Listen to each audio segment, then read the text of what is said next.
கஷ்டமோ நஷ்டமோ, அட போங்கடா என் வாழ்க்கைய நான் பாத்துக்கிறேன்.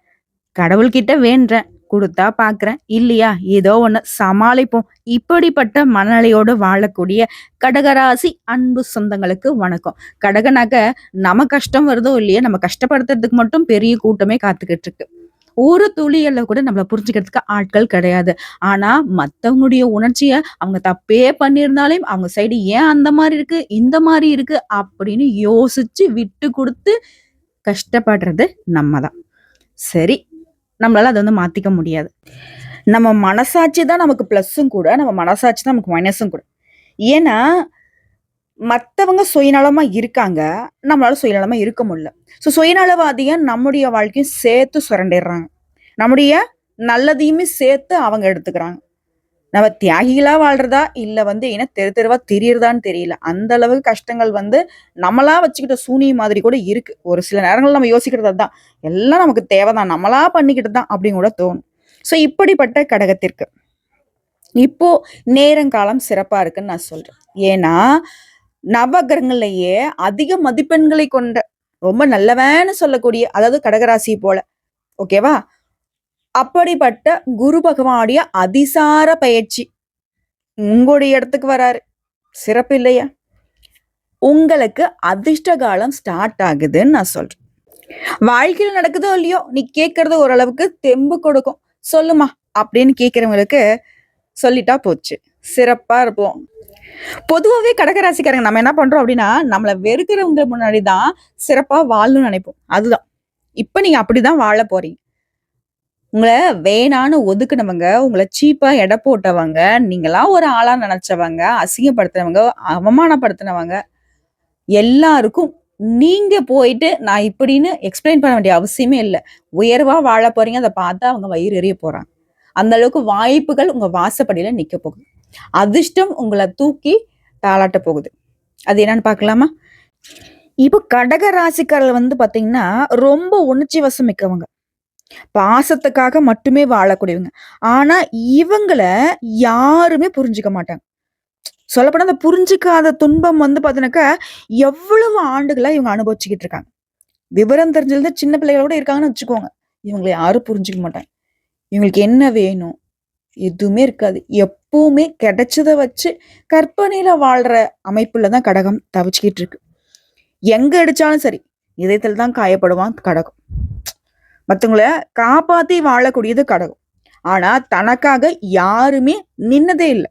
இந்த உண்மைய முதல்ல உங்களுக்கு வந்து நான் வெளிப்படுத்த போறேன். நீங்க ஒரு சில இடங்கள்ல அவங்க செய்யற தப்பு, அவங்க நமக்காக இல்லன்னு தெரிஞ்சும் கூட, அவங்கள வந்து பாதுகாக்க நீங்க ட்ரை பண்றீங்க. மத்தவன் தப்பு பண்ணிட்டான், மாட்டிக்கிட்டான். ஆனா, அந்த தப்ப தான் தல மேல போட்டுக்கிட்டு, அவங்கள காப்பாத்தக்கூடிய ஆட்களாவும் நீங்க இருக்கீங்க. இப்படி எவ்வளவோ இடங்கள்ல உங்களுடைய உழைப்பு, உங்களுடைய உன்னதம் வெளியில தெரியாம போயிடுச்சு. மத்தவன் அழகா தூக்கிட்டு போறான். உன்னுடைய உழைப்புக்கான பலன. இல்லையா? இப்போ நான் சொல்ல வேண்டியது என்னன்னா, ஆழமான ஜோதிட பலன் சொல்றேன். சரிங்களா? நீங்க யாரு? இப்போ உங்களுடைய மனநிலை எப்படி இருக்கு? இனி வரக்கூடிய காலங்கள்ல அந்த மனநிலை மாறுமா? உங்களுக்கு யாரு நல்லவங்க? யாரு கெட்டவங்க? எந்தெந்த விஷயம் உங்களுக்கு சாதகமா இருக்கும்? எல்லாமே. அதாவது குரு இப்ப எந்த வீட்ல இருக்காரு? எந்த பார்வையை கொடுக்கிறார்? எந்த தடைகளை அகற்ற போறார்? எந்த கதவு உங்களுக்கு தொறக்க போகுது? அதேபோல எந்த துறைகள்ல எந்த வகையான பலன் கிடைக்கும்? ஆண்களுக்கு எப்படி? பெண்களுக்கு எப்படி? மாணவர்களுக்கு எப்படி? வெளிநாட்டுல இருக்கிறவங்களுக்கு எப்படி? வெளிநாடு போகக்கூடிய வாய்ப்பு எப்படி இருக்கு? விவசாயிகளுக்கு எப்படி இருக்கும்? வியாபாரம் செய்றவங்களுக்கு எப்படி இருக்கும்? காதல் உறவுல இருக்கிறவங்களுக்கு எப்படி இருக்கும்? குடும்பம் எப்படி இருக்கும்? எல்லாத்தையுமே பிரிச்சு, பிரிச்சு பார்க்க போறோம். ஓகேவா? சொல்லப்போனா கடக ராசியினுடைய அழுகை முடிஞ்சுச்சு. இனி உன்ன அழ வைக்கிறதுக்குலாம் எவனாலயும் முடியாது. உங்க ராசி மீண்டும் பொறக்க போகுது. நீங்க காத்துட்டு இருந்த அதிர்ஷ்டம் இனி உங்க கதவ வந்து உடைச்சுக்கிட்டு வரப்போகுது. இந்த மாதிரி முழு விளக்கத்த இப்ப பார்க்க போறோம். இதோட வீட்ல நீங்க செய்ய வேண்டிய வழிபாடு என்ன? கோயிலுக்கு போய் செய்ய வேண்டிய வழிபாடு என்ன? குருவுடைய மந்திரம் என்ன? எல்லாத்தையும் தெளிவா பார்க்கலாம். இது வந்து ரொம்ப முக்கியமான பதிவுங்க, கடகராசிக்காரங்களே. இப்போ கடகராசி அப்டின்னாவே, நீங்க கண்ணால கண்ட கஷ்டத்துக்கு அளவே இல்ல. பயங்கரமான கஷ்டம். உங்க மனசு என்ன உணர்ந்ததுன்னா, கூட இருந்தவங்களே உங்கள புரிஞ்சுக்கல. பாசத்துல வாழ்ந்து வந்த நீங்க, அந்த பாசத்தாலவே காயமடைந்தது தான் அதிகம். எத்தன இரவுகள் நீங்க அழுந்தீங்க? எத்தன வேலைகள்ல மனசு நொந்து போய், ஒடிஞ்சு போய், வெளியே பேச முடியாத அளவுக்கு கஷ்டங்களை உள்ளுக்குள்ள வச்சிட்டு இருந்தீங்க. மத்தவங்கள காப்பாத்தக்கூடிய ஆளா இருந்தீங்க. ஆனா உங்கள காப்பாத்த யாருமே வரல. இன்னொரு விஷயம் சொல்லட்டா? கடகராசிக்காரன அழுதான். அவன் அழுகைக்கே பலம் இருக்கு. அவன் நொறுங்கினா கூட அவனுடைய கதை அங்கேயும் முடியல. ஆனா சுத்தி இருக்கிறவன், உன்னுடைய எதிரிகள், நீ நல்லாவே இருக்கக்கூடாதுன்னு நினைச்சவன்லாம் அவ்வளவுதானே அவன் கதை முடிஞ்சுட்டா அப்படின்னு யோசிச்சான். ஆனா ஒரு விஷயம் சொல்றேன், கடகராசி எவ்வளவு கஷ்டப்பட்டாலும் கண்ணீர் வடித்தாலும் கடைசியில வெற்றி இவங்க பக்கம் தான். ஏன்னா கடவுள் இவங்க பக்கம். கடகராசின்னு சொல்றதை விட கடவுள் ராசின்னு சொல்லுவேன். ஏன்னா அந்த அளவுக்கு ஈயரும்பு கூட துரோகம் நினைக்காது. மனசாலையும் கனவுல கூட மத்தவங்களுக்கு நல்லது நினைக்கக்கூடியதுதான் கடகம். சோ இப்ப வரைக்கும் உங்களை கெட்ட காலம் பின்தொடர்ந்துகிட்டே இருந்துச்சு இல்லையா? ஆனா இனி இந்த அதிசார குரு உங்க ராசிக்கு வந்திருக்கக்கூடியது மாற்றம். விளையாட்டு மாதிரி இல்ல, வாழ்க்கையே திரும்ப போகக்கூடிய பெரிய ஆன்மீக மாற்றம். சோ கடகராசியுடைய வரலாற்று குணம் என்ன? மக்கள் ஏன் அவங்கள தவறா புரிஞ்சுக்கிறாங்க? அதிசார குரு வர்றதுக்கு முன்னாடி இந்த ராசி அனுபவிச்ச துன்பங்கள் என்ன? அதற்கான ஜோதிட காரணங்கள் என்ன? சொல்றேன் கேளுங்க. கடக ராசிகளுக்கு இதயம் இருக்குதான்னு தெரியுமா? அது சாதாரண இதயம் இல்ல. ஒருத்தன் கண்ணீரை துடைக்கணுன்ற அளவுக்கு மென்மையானது. ஒருத்தனை காப்பாத்தணும்னு நினைக்கக்கூடிய அளவுக்கு வலிமையானது. இந்த ராசிக்காரன் மனச பாதிக்கப்படுறக்கூடிய அளவு என்ன? ஒரு வார்த்தை போதும், இவனை நீங்க உடைச்சிடலாம். அதுவே ராத்திரி முழுக்க தூக்கம் வராத அளவுக்கு காயத்தை ஏற்படுத்திடும். சோ கடகத்தை பொறுத்த வரைக்கும் வார்த்தைகளை மட்டும் விட்டுறாதீங்க, பாவம் அவங்க. ஓகேவா? நீங்க எப்பவுமே நான் கொடுப்பவன் அப்படின்னு நினைச்சிட்டு பாசத்தையும் நேசத்தையும் மனசையும் கொடுத்தீங்க. ஆனா பாத்தீங்களா, திரும்ப அதே அளவு உங்களுக்கு யாராவது கொடுத்தாங்களா? கடகராசிக்கு இதுவே வந்து மிகப்பெரிய வழி, நெஞ்சு வெடிக்கக்கூடிய அளவுக்கு. ஓகேவா? இப்ப ஜோதிட ரீதியா உங்களுக்கு என்ன நடந்துச்சுன்னு சொல்றேன். புதன் சனி செவ்வாய் முன்னாடி வந்து பாத்தீங்கன்னா கடகத்திற்கு மன உளைச்சல், இழப்பு, நம்பிக்கை துரோகம், தாமதம், உடைஞ்ச உறவுகள், நின்னு போன ஆசைகள், இவை எல்லாமே நிச்சயமா இருந்திருக்கும். ஜாதக ரீதியா இது வந்து கர்ம நிறைவு காலம்னு சொல்லுவோம். பிறருக்கு நன்மை செஞ்சவங்களே முதல்ல துன்பம் அனுபவிக்கிறீங்க. இது வந்து கர்மத்துடைய விதி. ஆனா அதுக்கும் ஒரு கால எல்லை இருக்கு. அதை நீங்க கடந்துட்டீங்க. எல்லாத்துக்கும் ஒரு எல்லை இருக்குடான்னு சொல்லுவோம் இல்லையா? அது போல நீங்க பட்ட கஷ்டங்கள்லாம் முடிஞ்சு போச்சுங்க. இப்போ இந்த அதிசார குரு வந்து மாற்றத்தை கொடுக்குறாரு. குரு வந்து கடகராசிக்கு சொல்றது என்ன தெரியுமா? நீ அழுதது வீணா போல தம்பி. நீ கொடுத்த பாசத்துக்கு இந்த பிரபஞ்சமே சாட்சி. யாரு வேணா நீ கொடுத்தத, நீ பார்த்தத, நீ செஞ்சத மறைக்கலாம், மறக்கலாம். ஓகேவா? ஆனா இனி கடகராசியுடைய அதிர்ஷ்டம் இப்போ ரீசெட் ஆகுது. உங்க உடைஞ்சு போன மனசு குணமாகுது. தொலைந்த உறவுகள் திரும்ப வருவாங்க. உடைய கண்ணீருக்கு பதிலா சிரிப்பு வரக்கூடிய காலம் இதுவே. கடகராசிய சோதிக்கலாம், ஆனா தோற்கடிக்க முடியாது. உங்க கதை இங்கதான் முடிஞ்சுன்னு நினைச்சவங்களுக்கு இனிதான் இது வந்து ஆரம்பம்னு சொல்ல போறோம். ஓகேவா? சிறப்பா சொல்லணும்னா மன அமைதி திரும்பக்கூடிய காலம். முன்னாடி இருந்த பயம், குழப்பம், நம்பிக்கை துரோகம், உறவை பத்தின பதட்டம் எல்லாமே மெதுவா சுருண்டு போகுது. கண்ணீர், நிம்மதி எல்லாமே. கண்ணீருக்கு சாப்டர் க்ளோஸ், நிம்மதிக்கு சாப்டர் ஓபன். இப்ப பணத்துடைய அதிர்ஷ்டத்துடைய பூக்காலம்னு சொல்றேன். பணம் ரொம்ப நாட்களாக எப்ப பார்த்தாலும் வந்த பாடும் இல்லை, இருந்தது பாடும் இல்லை. இப்ப வந்து தங்கி சேமிக்கூடிய நிலையை கொடுக்குது. சிலருக்கு எதிர்பாராத லாபம், சிலருக்கு வேலையில நல்ல வளர்ச்சி, உறவுகள்ல திரும்ப மரியாதை. நீங்க பேசினா கேட்காதவங்க கூட இப்போ உங்களை மதிக்க ஆரம்பிப்பாங்க. வெறுக்கிறவங்க தொலைவா போகக்கூடிய நேரம், உங்களை நேசிக்கிறவங்க அருகில வரக்கூடிய நேரம். அதே போல வேலை மற்றும் தொழில முன்னேற்றம். நீங்க எவ்வளவு கஷ்டப்பட்டீங்களோ இப்ப குரு வந்து உங்க கையை பிடிக்கூடிய காலம். நிறுத்தப்பட்ட வேலைகள் அழகா நகரும், தடைகள் விலகுது, குடும்பத்துல ஒன்றிணைவு. உங்க வீட்டுல சண்டை சச்சரவு மனக்கசவு பேசாம இருந்தக்கூடிய நிலை எல்லாமே கரையுது. வீட்டுல சிரிப்பு, பாராட்டு, அமைதி எல்லாமே வரப்போகுது. அதே போல ஆரோக்கியம் பக்கமா திரும்புது. மன அழுத்தம் குறையுது. அதோட உடல் சக்தி, நம்பிக்கை, ஒரு ஃப்ரெஷ்ஷா ஃபீல் பண்ணுவீங்க. இது கடகத்திற்கு ரொம்ப அவசியமான மாற்றம். எனி டைம் மந்திரிச்சு விட்ட மாதிரி தெரிஞ்சிருப்பீங்க. என்ன யோசிக்கிறேன்னே தெரியாது இல்லையா? இதோட கடகராசியில் கூட ஆண்களுக்கு மூச்சு பிடிச்சு காத்துட்டு இருந்த பெரிய முடிவு நல்ல பக்கத்துக்கு திரும்புது. முடியல, சமாளிக்க முடியலரா சாமி, எங்கேயாச்சும் போயிடலாம் அப்படி பிடிச்சி அமுக்குற மாதிரி இருக்கு. ஆனா இப்போ வேலையில மதிப்பு, வருமானம் எல்லாமே நிலையா இருக்குது. ஆண்களுக்கு ஒரு மிகப்பெரிய சஷ்டியம்னு சொல்லுவோம், அதாவது அதிர்ஷ்டம். ஓகேவா? பெண்களுக்கு மன உளைச்சல் குறையுது. குடும்பத்துல உங்களுடைய வார்த்தைகளுக்கு மதிப்பு மரியாதை அதிகமாகுது. சிலருக்கு திருமணம், மறுமணம், குழந்தை யோகம் எல்லாமே கைகூடி வருது. ஆண்களுக்கும் திருமண யோகம் இருக்குங்க. ஓகேவா? அதேபோல வீட்ல இருக்கிறவங்க, வேலைக்கெல்லாம் போலமா, வீட்டு வேலைய பார்த்துட்டு இருக்கேன். ஆண்களுக்கும் சரி, பெண்களுக்கும் சரி. வீட்ல மதிப்பு, உங்களுடைய வார்த்தைகளுக்கு நிறைவான பலன், குடும்ப அமைதி, மன நிம்மதி, இதுதான் முக்கியமான பலன் வீட்ல இருக்கவங்களுக்கு. அதுபோல வேலை செய்றவங்களுக்கு பிடிச்ச இடத்துக்கு இடமாற்றம், பதவி உயர்வு, சேலரில உயர்வு, வாய்ப்புகள் தொறக்குது. முன்னாடி இருந்த என்னை யாருமே கண்டுக்க மாட்றாங்களே, அந்த நிலைலாம் கிடையாது. உங்கள பத்தி தான் எல்லாருக்கும் பேச்சு, உங்கள மேல தான் எல்லாருக்கும் கண்ணு. அதேபோல தொழில் செய்றவங்களுக்கு புதிய கஸ்டமர்ஸ் வருவாங்க. புதிய ஆர்டர் கிடைக்கும். பண வசதி, லாபத்துல எல்லா விதங்கள்லயும் உயர்வு, நிலை குலைந்து போன தொழில் கூட மீண்டும் நிமிர போகுது. அதேபோல கடகராசி மாணவர்கள் அதிர்ஷ்டமான கவனம் பிளஸ் நினைவு சக்தி பிளஸ் நல்ல ஆசிரியர்களுடைய அனுகிரகம். ஸோ மாணவர்கள் சிறப்பா இருக்க போறீங்க. போட்டித் தேர்வுகளுக்கு தயாரானா கூட சரிங்க. முயற்சி பண்ணுங்க, வெற்றி நிச்சயம். முயற்சிக்கு தான் குரு வந்து துணை வருவார். அதை ஃபர்ஸ்ட் நினைச்சுக்கோங்க. குரு பொறுத்த வரைக்கும் மொத்தமா இந்த ஆள் வந்தாலே போதும்பா நமக்கு நல்லது நடக்கும் அப்படிலாம் நினைச்சிடாதீங்க. அவரை பொறுத்த வரைக்கும் நல்லவர் தான். நீ வேலை செஞ்சு, அதாவது நீ ஒரு பாரத்தை தூக்குற அப்படின்னாக்கா அதை தூக்குறதுக்கு கை கொடுப்பார். நீ தூக்காம சும்மா நின்றதுன்னா அவரு நம்ம உன் பக்கத்துல சும்மா தான் நிற்பாரு. ஓகேவா? வேடிக்கை பார்த்தினாக்கா அவரும் வேடிக்கை தான் பார்ப்பாரு. நீ வேலையை செஞ்சினாக்கா உன் வேலைக்கு துணையா வருவார். நீ ₹1 சம்பாரிச்சினாக்கா நீ வந்து ₹1,00,00,000 சம்பாதிக்கிற அளவுக்கு கூட துணை வருவார். ஆனா நீ முயற்சி பண்ணணும். ஓகேவா? அதுல கடகராசி செய்ய வேண்டிய பரிகாரம், கோயில் பரிகாரம் ஃபர்ஸ்டே சொல்லிடுறேன். ஒவ்வொரு வியாழக்கிழமையும் கட்டாயம் வந்து கடகராசி விரதம் இருக்கணும். இருக்க முடியாதுமா, நான் வேலை வெட்டிக்கு போறேன், ரொம்ப தூரம் போறேன், அப்படிலாம் வந்து பெருசா எனக்கு சாமி மேல நம்பிக்கை கூட இல்லை அப்படின்றவங்க ஒன்றும் பிரச்சனை இல்லை. மஞ்சள் நிற உடைய பயன்படுத்துங்க. மஞ்சள் நிற உடை கூட வேணாம். மஞ்சள் நிறத்துல ஏதாவது பேனாவோ பென்சிலோ கர்ச்சீஃபோ ஏதோ ஒன்று கூட வச்சுக்கோங்க. பெண்கள் இருக்கிற பட்சத்துல மஞ்சள் நிற பூ சூடிக்கோங்க. கடலைப்பருப்பு வந்து நெவேதமா கொடுங்க. அதே போல குரு பகவானையும் குரு தட்சிணாமூர்த்திக்குமே தீபம் ஏற்றி வழிபாடு செய்யறது சிறப்பு. இதே வீட்லயே நீங்க பரிகாரம் செய்றீங்க அப்படின்னாக்கா கற்கண்டு பிளஸ் பால் அபிஷேகம் வீட்லயே குருவுக்கு கொடுக்கறது நன்மை. காலை 6 மணிக்கு ஓம் குருவே நமக இந்த மந்திரத்தை 108 முறை சொல்லலாம். இல்ல ஓம் குரு பகவானே சொன்னாலும் சரி, ஓம் பிரகாஷ்பதியே நமகன்னு சொன்னாலும் சரி, 108 முறை குருவிற்காக நீங்க மந்திரம் ஜபிக்கணும். ஒரு 10 நிமிஷம் ஒதுக்குங்களேன், ஒன்றும் தப்பு கிடையாது. அதே போல உங்களுக்கு அதிர்ஷ்டம் தரக்கூடிய தெய்வம் முதல்ல குரு, அதுக்கப்புறம் தட்சிணாமூர்த்தி. சரிங்களா?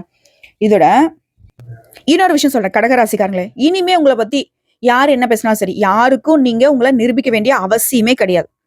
உங்களுடைய அமைதி தான் உங்களுடைய பலம்.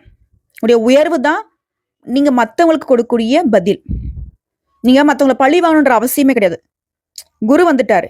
இப்போ நீங்க வாழக்கூடிய வாழ்க்கையே மத்தவங்களுக்கு வந்து அவங்க கண்ணு பெருசாகிற அளவுக்கு, அவங்க கண்ணு வெளியே வந்து விழுகிற அளவுக்கு, அவங்க வயிறு எரியிற அளவுக்கு சிறப்பா வாழ போறீங்க. ஜம்முன்னு.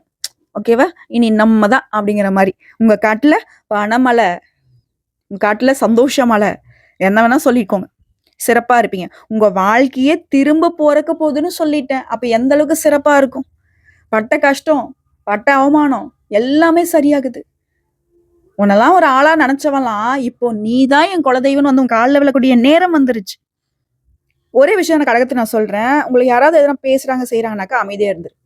திரும்ப அவங்க உன்கிட்ட வருவாங்க. பேசின வாய் மூடிக்கும், பதட்டப்படும், உன்கிட்ட கெஞ்சும், அந்த நிலை வரும். சரியா? அதே போல கடகராசிக்காரங்க ஒரு விஷயம் வாழ்நாள் முழுவதுமே அனுபவிச்சிங்க. என்னமா அது எங்களுக்கு தெரிய புதுசா சொல்ற, நாங்க என்னதான் அனுபவிச்சோம்? கஷ்டம்தான். நீங்க நம்புறவங்க தானே உங்களை காயப்படுத்துறாங்க. நீங்க நம்பினவங்க தானே உங்களை துரோகத்துக்கு தூக்கிட்டு போனாங்க. ஆனா உங்களை உயர்த்ததுக்கு கடவுள் அனுப்புன நேரம் இது.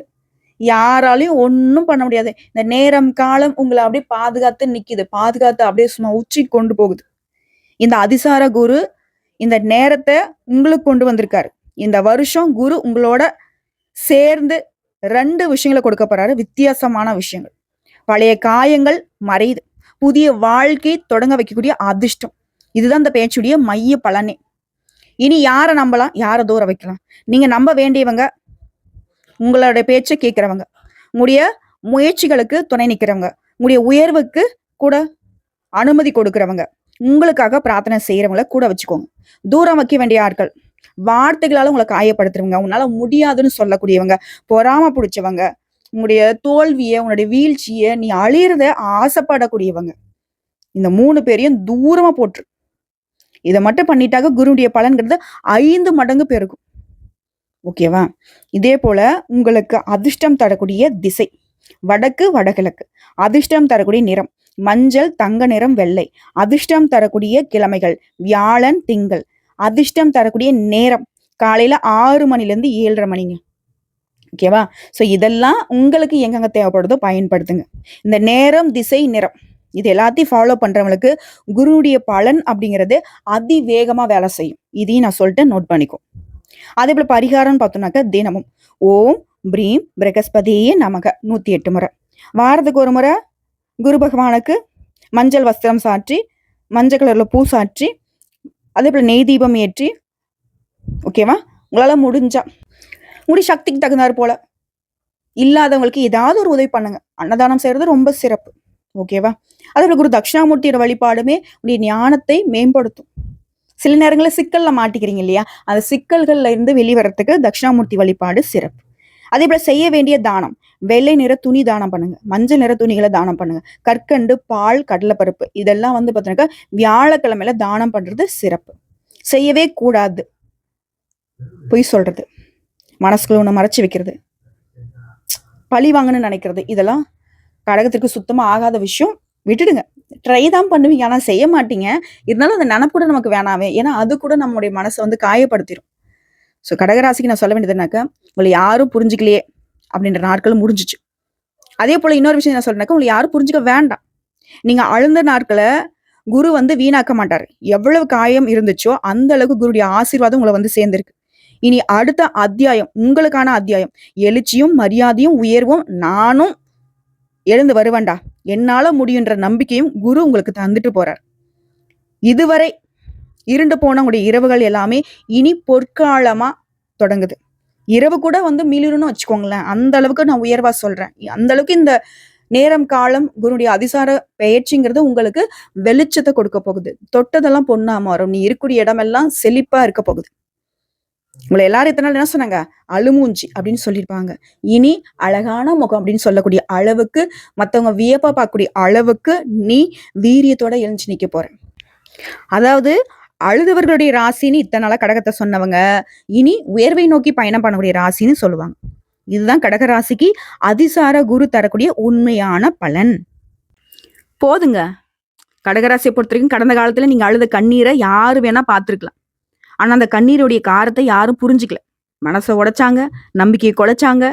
ஒவ்வொரு இரவும் தலையில கையை வச்சுட்டு உட்காந்தீங்க. நாளைக்காவது நமக்கு நல்ல நாளா வருமா இந்த பயத்தோட தான் தூங்குனீங்க. பல நாட்கள் தூங்கவும் இல்லை. ஒரு விஷயம் மட்டும் உண்மை, நீங்க விழுந்தாலும் மீண்டும் எழுவீங்க. மற்றவங்க காயப்படுத்தினாலும் நீங்க வாழ்ந்து காட்டுவீங்க. இதுவே உங்களுக்கான புனிதமான பலம். இப்போ அதிசார குரு என்ன சொல்றாரு? இனி உன் வாழ்க்கைய நான் எடுத்துக்கிறேன், உன் கண்ணீரை நான் துடைக்கிறேன், உனக்கு துரோகம் செய்தவர்களை தூரமா வைக்கிறேன், உன்னை உண்மையா நேசிச்சவங்களை மட்டும் உங்க பக்கத்துல வச்சுட்டு நீ காத்திருந்தது வீணாகாது, நீ நம்பினது நிஜமாகும், நீ கேட்ட பிரார்த்தனை பதிலும் இப்போ உங்களுக்கு வரப்போகுது, இனி கஷ்டம் இல்ல. குரு பகவானின் ஆசீர்வாதம் உங்களுடைய வாழ்க்கையை ஒளிர வைக்க போகுது. நீங்க புதுசா பிறந்து வர போறீங்க. உங்களுடைய பிறப்புங்கிறது புதுசா தொடங்குது. என் கடகராசியை யாருமே தாழ்வுபடுத்த முடியாது. ஏன்னா குரு உங்க சிரிப்புக்கு, உங்களுடைய பாதுகாப்புக்கு துணை நிற்கிறார். நீ தைரியமா பேசுவீங்க, நிமிர்ந்து நடப்பீங்க, நம்பிக்கையோட கனவு காணுங்க. உங்களுக்கான காலம் வந்துருச்சு. உங்களுக்கான அதிர்ஷ்டம் உங்களை தட்டி விட போகுது. உங்களுடைய பெயரை உலகம் கேட்க போகுது. கடகராசி இனி உயர்வுக்கு பிறந்த ராசி. இது உங்களுக்கான பொற்காலம். எழுங்க, ஒளிருங்க, ஜெயிங்க. ஓம் பிரீம் பிரகஸ்பதியே நமக. குரு பகவான் உங்க குடும்பத்துக்கு ஆரோக்கியம், செல்வம், அமைதி, வாய்ப்பு, உயர்வு எல்லாத்தையுமே தரட்டும். இனி எப்போதும் சிரிச்ச முகம்தான் உங்க வாழ்க்கையில தொடரப்போகுது. நான் சொல்லிட்டேன், கடகராசி ஜெயிக்கிறது உறுதி. என்னங்க கடகராசிக்காரங்களே, ஓரளவுக்கு நான் உங்களுக்கு சொல்ல வேண்டிய விஷயங்கள் எல்லாத்தையும் உங்ககிட்ட சேர்த்துட்டேன்னு நினைக்கிறேன். இந்த வீடியோ பத்தி உங்களுக்கு பிடிச்சிருந்தா வீடியோக்கு லைக் பண்ணுங்க, நம்ம சேனலை சப்ஸ்கிரைப் பண்ணி வச்சுக்கோங்க, உங்களுக்கு பிடிச்ச குடும்பத்தாருக்கு ஷேர் பண்ணுங்க. அதே போல உங்களுக்கு குரு பகவானா பிடிக்கும்னு நினைச்சா நம்முடைய கமெண்ட் பாக்ஸ்ல ஓம் குரு பகவானே போற்றி போற்றி இந்த மந்திரத்தை ஒரு 3 முறை எழுதுங்க. ஏன் நான் எழுதணும்னு கேட்கறவங்களுக்கு இன்னொரு விஷயம் சொல்லிடுறேன். கடகம் பொறுத்த வரைக்கும் இப்போ உங்க வாழ்க்கைக்கு அதிர்ஷ்டி தரக்கூடியவரா குரு வராரு. ஸோ அவரை நீங்க ஏத்துக்கிட்டீங்க அப்படின்றதுக்கான ஒரு உறுதிமொழின்னு வச்சுக்கோங்களேன். அது இல்லாம இப்போ நீங்க அதை எழுதுறப்போ மனசுல நினைப்பீங்க, ஓம் குரு பகவானே போற்றி போற்றி அப்படின்னு குரு உங்களுக்குள்ள வரார். ஸோ நேர்மறையான ஆற்றல் அதிகமாகும். இதுதாங்க உங்களுக்கான அதிர்ஷ்டம் தொடங்கக்கூடிய நேரம். ஓகேவா? சிறப்பா இருப்போம். கடகத்தினுடைய கண்ணீர் துடைக்க போகுது. நம்பிக்கை மிளிர போகுது. கடகராசிக்காரர்களுக்கு குரு பகவான் உங்களுக்குள்ள வந்து உட்கார போறார். குருவும் கடகமும் கைகோர்த்து சிறப்பா சில செய்கைகளை செய்ய போறீங்க. வாழ்த்துக்கள். வாழ்க வளமுடன். குரு துணை, குருவே துணை.